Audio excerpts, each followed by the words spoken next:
قرآن وہ کتاب ہے جو در سے انقلاب ہے،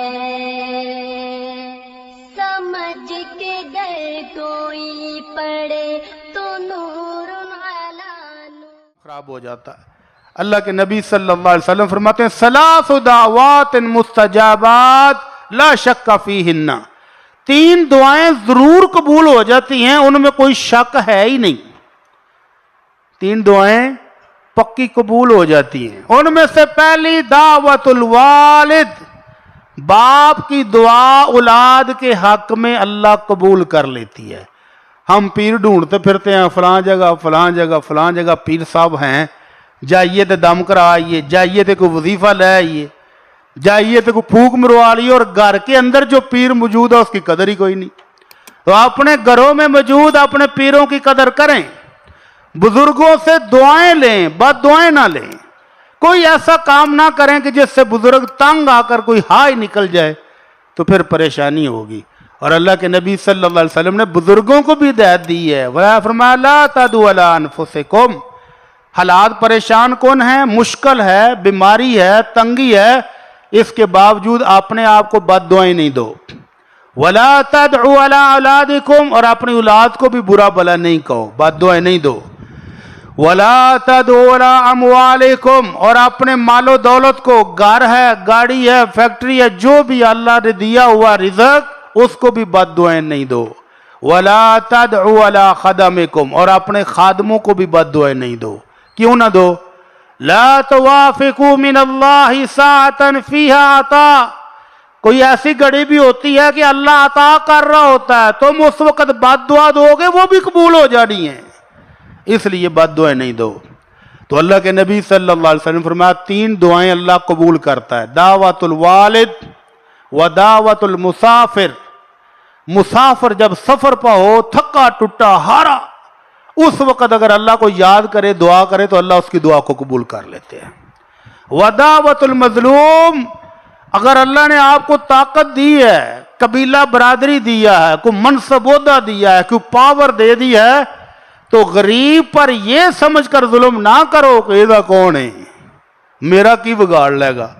مینو کون پوچھنے والا ہے، میرا ہاتھ کون پکڑے گا، وہ اللہ ہے۔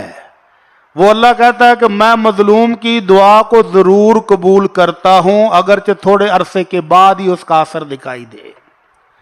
اثر دکھائی دے گا اگرچہ تھوڑی دیر کے بعد۔ اور آج ہم نے اپنی آنکھوں سے وہ ظالم دیکھ لیے جنہوں نے غریبوں کے بچے مارتے وقت اس طرح مارے جیسے کیڑے مکوڑے مارتے تھے، اور پھر وہ وقت آیا جب اللہ کی پکڑ آئی تو چیخیں نکل گئیں، دنیا بھر کے ڈاکٹر علاج کرتے رہے، علاج نہیں ہو سکا۔ ایسے ظالم جنہوں نے غریبوں کے بچے مارے کہ میں طاقتور ہوں، کون پوچھے گا، اپنے اپنے گلی محلوں میں نظر دوڑائیں، ایسے بہت سارے آپ کو پوترے ہوئے پلوان نظر آ جائیں گے جو کہتے تھے میں کون ہوں، تینوں پتہ میں کون، میں تینوں زمین چ گڈ دیاں گا۔ اور اب صورتحال مجھے ابھی کسی نے بتایا کہ ایک ظالم جس نے کئی قتل کیے، قتل کرائے، اب حالت یہ ہے کہ اپنے منہ پر بیٹھے مکھی بھی نہیں اڑا سکتا۔